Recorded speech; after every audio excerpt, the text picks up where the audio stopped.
Before smartphones, the day didn't begin with the world rushing into your hands. It began slowly, almost quietly, as if time itself was stretching awake alongside you. There was no glowing rectangle waiting on the bedside table, no vibration pulling you out of sleep, no instant flood of headlines, messages, and reminders of everything you were already late for. Morning arrived through light, sound, and habit. Sunlight pushed through curtains, a radio clicked on in another room, maybe a parent moving around the kitchen, the clink of a mug, the smell of toast or coffee drifting down the hallway. You woke up still inside your own thoughts, not immediately inside everyone else's. There was a mental softness to those first moments. You didn't know what was happening everywhere all at once, and that was normal. The world had not yet demanded your attention. Your brain eased into the day instead of being shocked awake. Research from the late 20th century shows that mornings used to be one of the few uninterrupted stretches of mental quiet. Most people experienced a time when cortisol rose, naturally preparing the body for the day. Without external digital stimulation, you didn't scroll in bed. You stretched. You stared at the ceiling. Sometimes you lay there longer than you needed to, not because you were distracted, but because there was nowhere else to be yet. After a few moments, before we go any further, I want to pause and ask you something simple. Where are you watching this from right now? And what time is it for you at this exact moment? Morning, afternoon, late at night? Drop it in the comments. It's a small thing, but it reminds us that even now, we're all living different moments of the same day. Back then, mornings had shape. If you needed to wake up early, an alarm clock did one job, and one job only. It rang, loudly, annoyingly, and when you turned it off, it stayed off. It didn't tempt you to check anything else. You didn't just take a quick look at the world before your feet hit the floor. That meant your first thoughts were often about your own life, what you were doing that day, how you felt, what you hoped might happen. Psychologists now talk about attentional capture and how smartphones hijack the brain's salience network within seconds of waking. Before smartphones, that network stayed mostly quiet in the morning. Attention belonged to the person, not the device. Getting ready took longer, but it felt shorter. You stood in the shower with nothing to listen to but water and your own thoughts. Sometimes those thoughts wandered. Sometimes they replayed yesterday. Sometimes they went nowhere at all, and that was fine. Boredom wasn't feared, it was simply part of the texture of life. Studies from the 1980s and 1990s show that unstructured thinking time played a significant role in memory consolidation and emotional regulation. In simpler terms, those quiet mornings helped people process their lives, even if they didn't realize it. If there was news, it came at a scheduled time. A newspaper folded on the table. A morning radio broadcast. Maybe the TV was on in the background, but it wasn't personalized, endless, or reactive. You received the same information as everyone else, and then it ended. There was no infinite feed, no algorithm nudging you toward outrage or anxiety before breakfast. Once the news was over, it let you go. That boundary mattered more than we understood at the time. Breakfast itself was different. People sat down. Even if it was quick, it was usually shared. Conversations happened because there was nothing else competing for attention. No phones buzzing on the table. No eyes dropping into laps mid-sentence. Social scientists studying family dynamics before the smartphone era noted higher levels of eye contact and conversational turn-taking during meals, even short ones. These small interactions reinforced social bonds in ways that were subtle but powerful. Leaving the house required a kind of mental preparation that no longer exists. You checked the weather before you went, not on a screen, but by looking outside or listening to a forecast you had to remember. If you forgot something, you either went without it or went back to get it. There was no instant solution waiting in your pocket. That meant people developed stronger prospective memory, the ability to remember to do things in the future. Cognitive studies show that reliance on external digital reminders has reduced this skill over time. But before smartphones, it was exercised daily. Once you stepped outside, you were truly outside. The world did not follow you. If someone needed you, they waited. If something happened elsewhere, you didn't know about it yet. This separation created a psychological boundary between private life and public events. Sociologists refer to this as contextual integrity, the idea that different parts of life belonged to different spaces. Morning belonged to you, to your home, to the small radius of your immediate world. Commutes were quieter, but not empty. People read newspapers on buses and trains, or simply stared out the window. Drivers listened to music or talk radio chosen deliberately, not autoplay. You noticed things, the same houses you passed every day, the way light hit certain buildings at certain times, the rhythm of traffic. Attention wasn't constantly fragmented.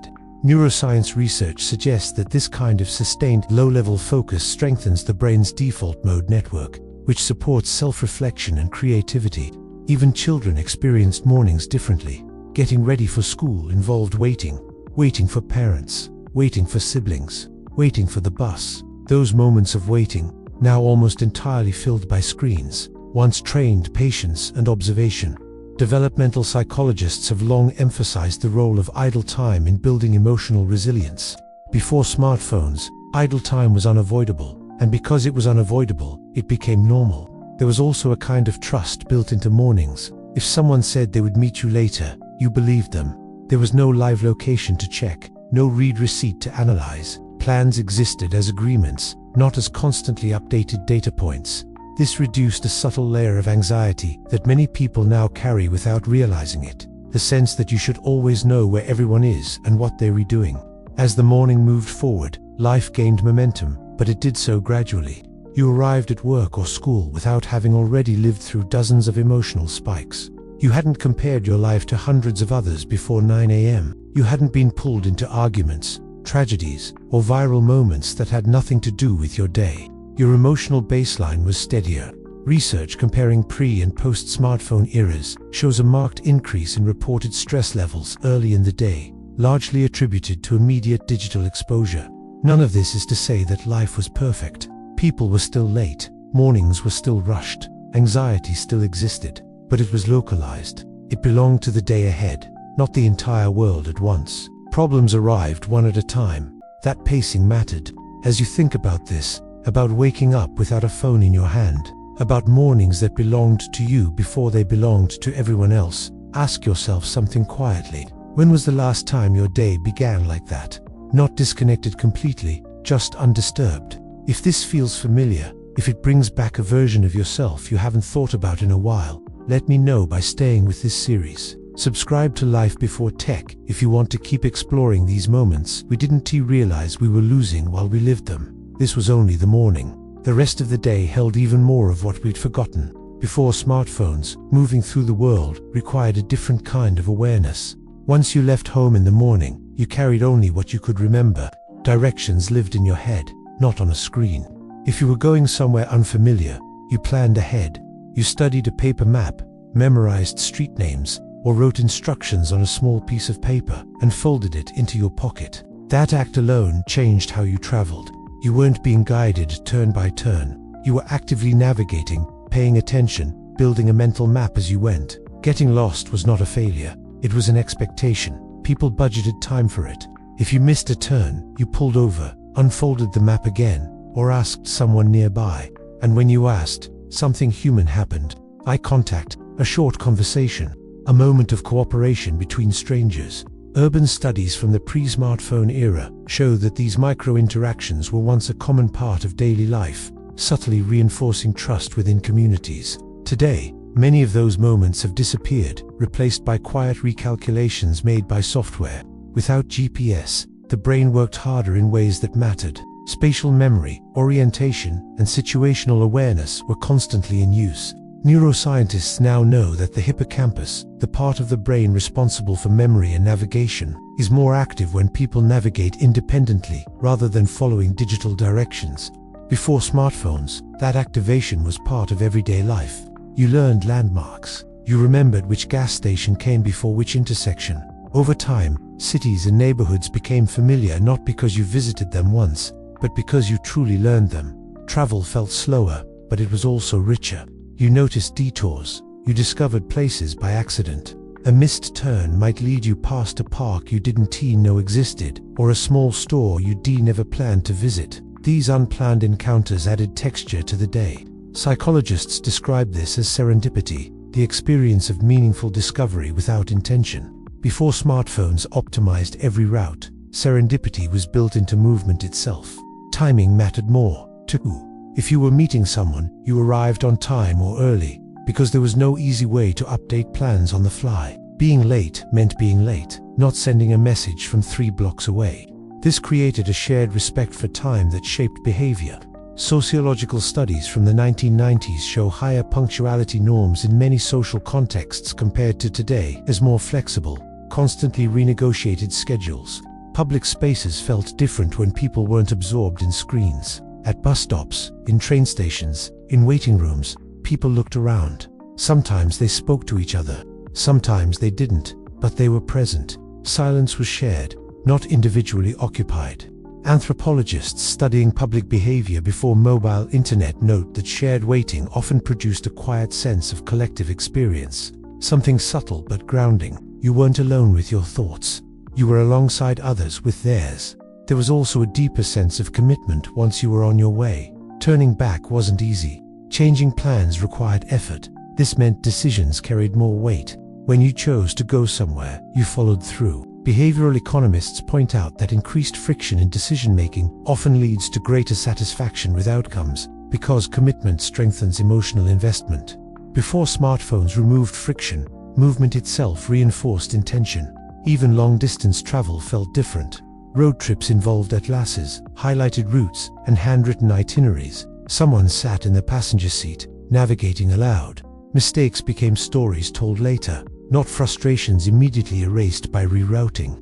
These shared problem-solving moments strengthen social bonds. Family psychology research has long emphasized the role of cooperative challenges in building connection, and travel once provided many of those naturally. The absence of constant connectivity also meant absence of constant reassurance. You couldn't check in every few minutes. You trusted that people would be where they said they'd be. That trust extended inward as well. You trusted yourself to figure things out. That self-trust is harder to quantify, but its loss is increasingly discussed in modern psychological literature, particularly in relation to anxiety and dependence on external systems. As the day continued and people arrived at their destinations, there was a quiet sense of arrival that feels unfamiliar now. You had completed a journey using your own awareness. You were fully there, not half attending while still mentally tethered to the route behind you. Movement had an ending. The world stopped shifting beneath your feet. This was how life unfolded between places. Not optimized, not constantly corrected, but experienced. And without realizing it, each trip strengthened the mind's ability to orient itself, not just in space, but in life itself. Before smartphones, work and school existed in a different mental environment. When you arrived fully. There was no pocket-sized portal quietly pulling your attention elsewhere every few minutes. Your focus belonged to the room you were in, the people around you, and the task in front of you. Distractions still existed, but they were external and limited. A conversation nearby, a passing thought, a clock on the wall. None of them followed you relentlessly. Attention functioned differently then. Tasks were done in longer stretches. You started something and stayed with it until a natural stopping point. Cognitive psychologists studying predigital work habits observed longer average periods of sustained concentration, particularly in reading, writing, and problem-solving. The mind had time to settle into a rhythm. Today, interruptions are often measured in seconds. Before smartphones, they were measured in minutes or hours.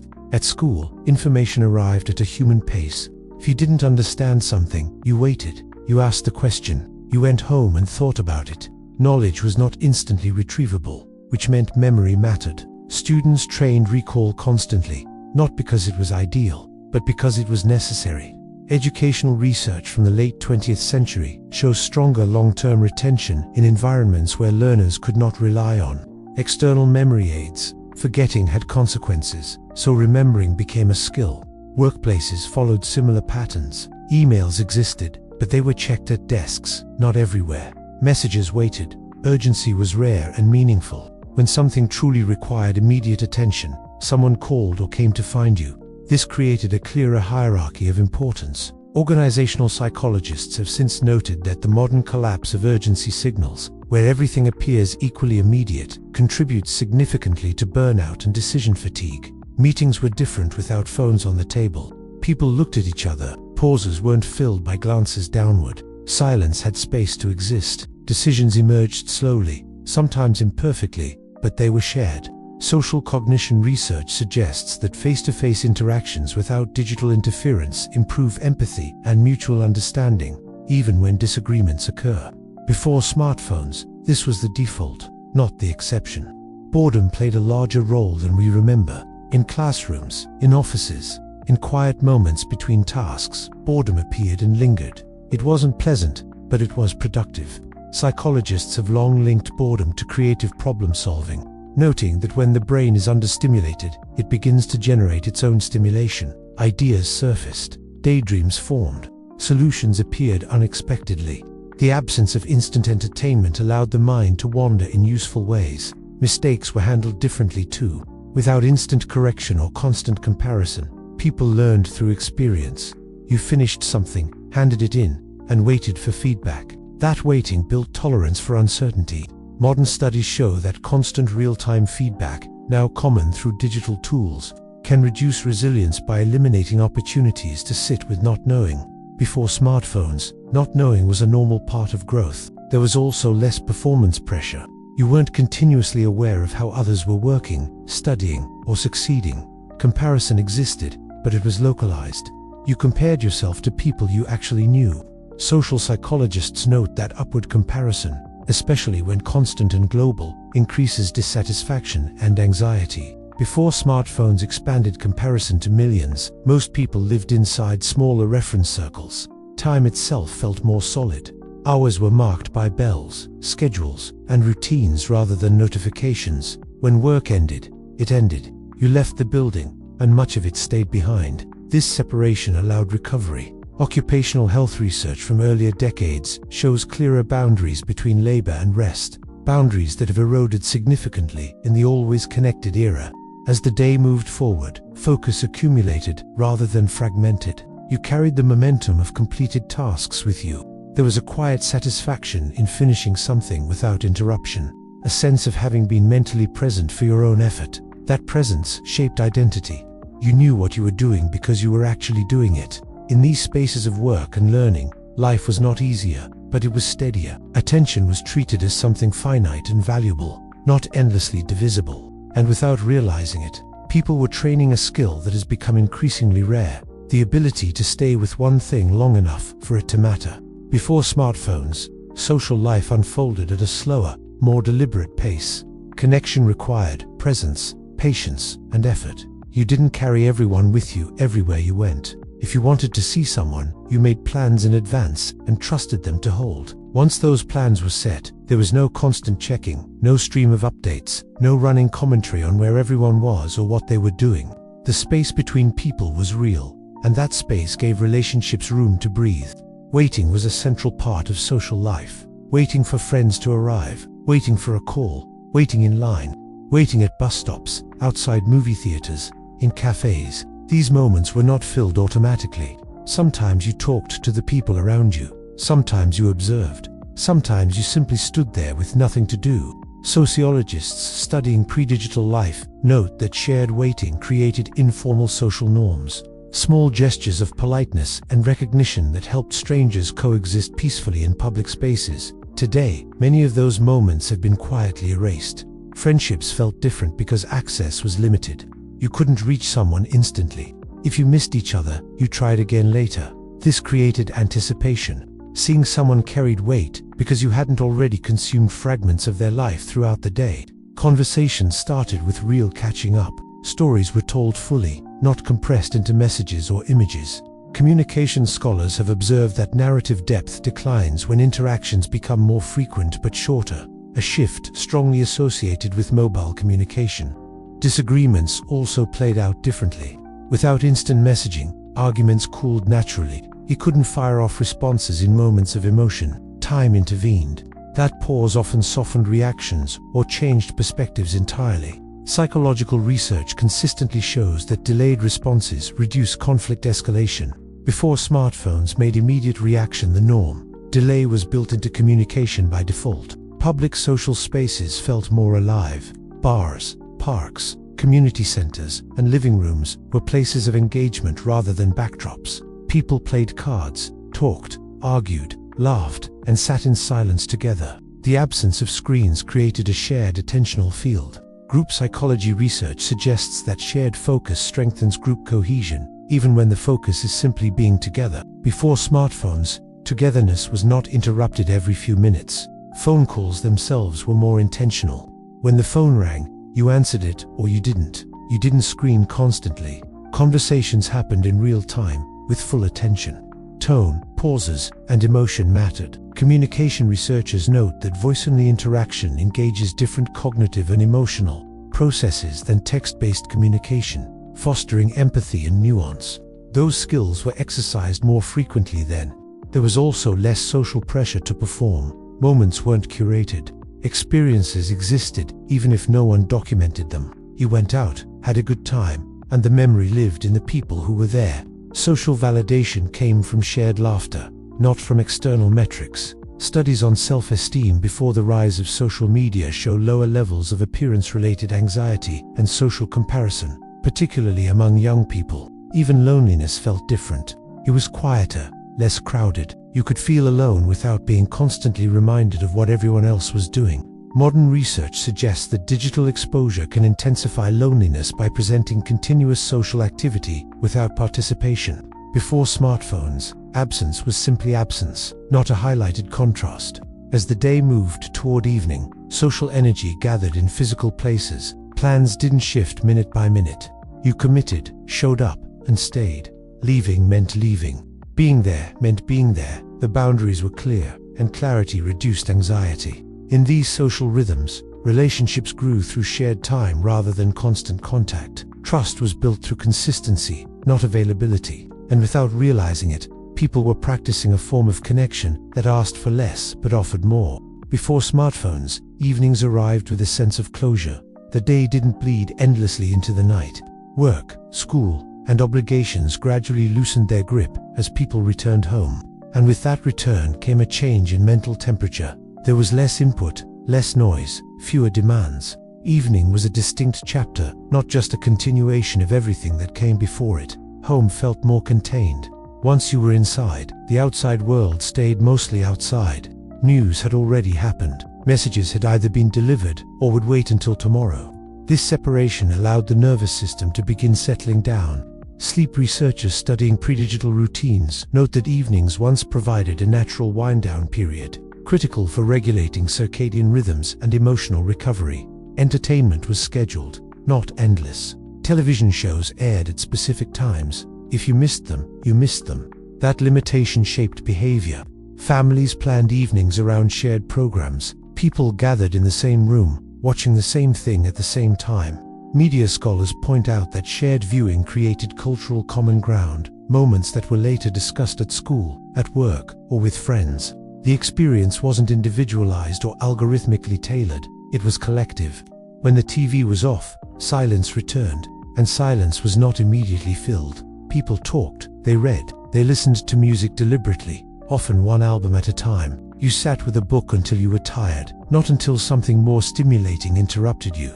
Reading psychology research from the late 20th century shows longer average reading sessions and deeper narrative immersion compared to today's fragmented patterns. Evenings were also when reflection happened. Without constant stimulation, thoughts had space to surface. Regrets, plans, memories, and hopes drifted in. Journals were written, letters were finished, conversations went deeper. Family therapists from earlier decades often emphasized the importance of unstructured evening time for emotional processing, especially for children. Those quiet hours helped people make sense of their day. Light itself behaved differently. Homes were lit by lamps and overhead bulbs, not bright blue screens held inches from the face. This mattered more than anyone knew at the time. Modern sleep science has since confirmed that exposure to blue light in the evening suppresses melatonin and delays sleep. Before smartphones, the environment naturally signaled the body that night was approaching. Going to bed was simpler. You didn't take the world with you. Bedrooms were for rest. You lay down, and the day ended. There was no final scroll, no last check, no sudden emotional spike triggered by something you couldn't resolve before sleep.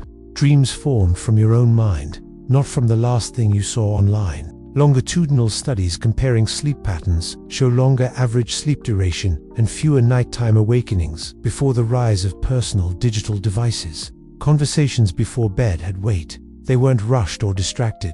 Sometimes they were nothing more than small talk, but even that created connection. Other times they were quiet, heavy, or intimate. The absence of constant distraction allowed presence, and presence allowed closeness. As lights went out, there was a sense of completion. The day had a beginning, a middle, and an end. That structure provided psychological safety. Clinical psychologists note that clear daily boundaries help reduce anxiety by giving the mind predictable rhythms. Before smartphones dissolved those boundaries, evenings gently prepared people to let go. Night came, not as an extension of everything else, but as a pause. And in that pause, rest was possible in ways that feel increasingly rare.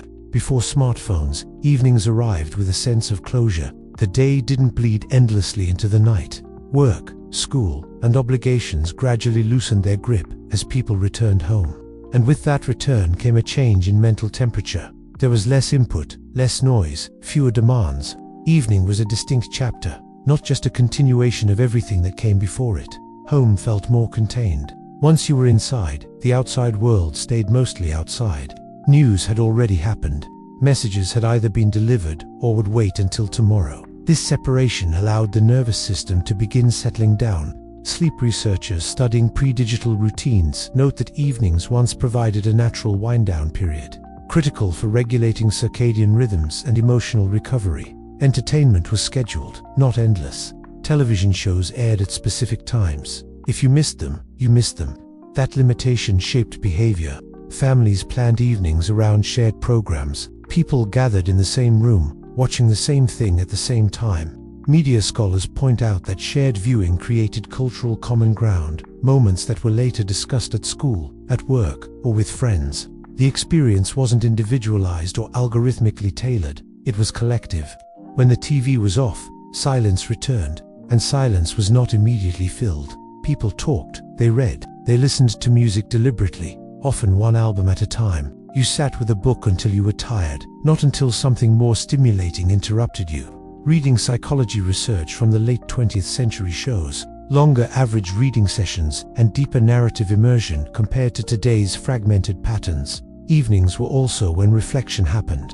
Without constant stimulation, thoughts had space to surface. Regrets, plans, memories, and hopes drifted in. Journals were written, letters were finished, conversations went deeper. Family therapists from earlier decades often emphasized the importance of unstructured evening time for emotional processing, especially for children. Those quiet hours helped people make sense of their day. Light itself behaved differently. Homes were lit by lamps and overhead bulbs, not bright blue screens held inches from the face.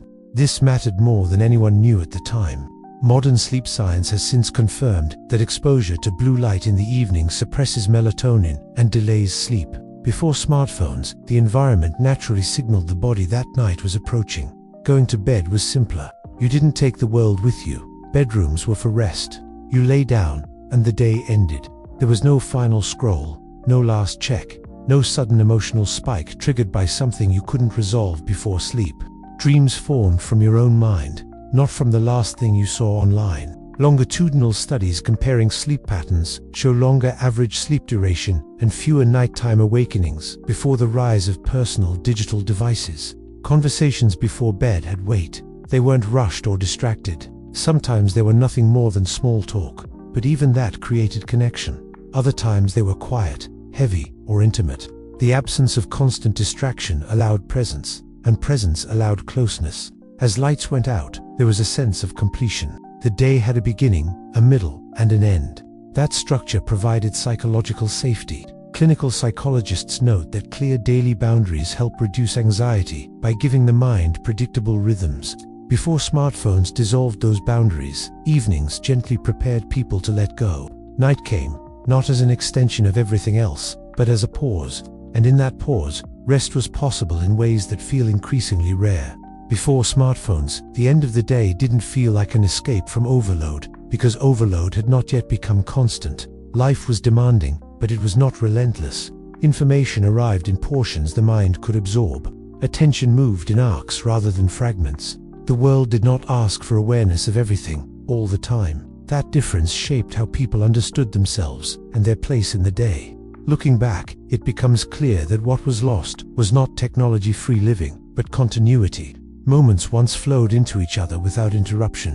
Thoughts were allowed to finish. Emotions had space to rise and settle. Modern behavioral science increasingly points to fragmentation as a core source of stress and dissatisfaction. And fragmentation is precisely what smartphones introduced into every hour of life. Before them, life had edges. Beginnings and endings mattered. Memory worked differently then. Days were remembered as wholes, not as scattered impressions. You could recall a morning, an afternoon, an evening, each with its own feeling. Today, memory often dissolves into a blur of interactions and content consumed. Cognitive researchers note that memory formation weakens when attention is constantly divided. Before smartphones, attention was less divided by default, and memory benefited quietly from that stability. There was also a stronger sense of self-direction. Without constant prompts, people chose more deliberately how to fill their time. Choices were limited, but they were owned. Agency came from deciding what to do next, without being nudged, notified, or optimized. Philosophers and psychologists alike have long argued that meaning grows from intentional action. Before smartphones automated so many decisions, intention played a larger role in everyday life. Importantly, this is not a story about rejecting technology. It is a story about remembering proportion. Tools once served specific purposes and then receded. They did not follow people into every silence. The problem was never connection itself, but the absence of disconnection. Modern research increasingly supports this view, showing that periods of intentional disengagement improve mood, focus, and overall well-being. What was once natural now has to be chosen. The past cannot be recreated exactly, but its lessons remain available. Silence can still exist. Mornings can still begin without immediate input. Attention can still be protected. Relationships can still grow through presence rather than constant contact. None of this requires abandoning modern life, only reshaping it with awareness. What made life before smartphones feel different was not ignorance, but containment. The world stayed at a human scale. Problems arrived one at a time. Joy had room to be felt without interruption. Rest did not compete with endless stimulation. These conditions supported a nervous system that could recover, a mind that could focus, and a sense of self that could remain intact. As you reflect on this full day, from morning to night, consider what parts of it you recognize and what parts you miss, not with nostalgia alone, but with clarity. Because remembering is the first step toward choosing differently. If this series resonated with you, if it reminded you of a pace of life that felt more human, this channel exists for you. Subscribe to Life Before Tech to continue exploring what we lost, what still remains, and how we can reclaim balance without rejecting the present. Share this video with someone who remembers these days and leave a comment about the part of the day you missed the most. The conversation matters, and keeping it alive is how these memories turn into intention.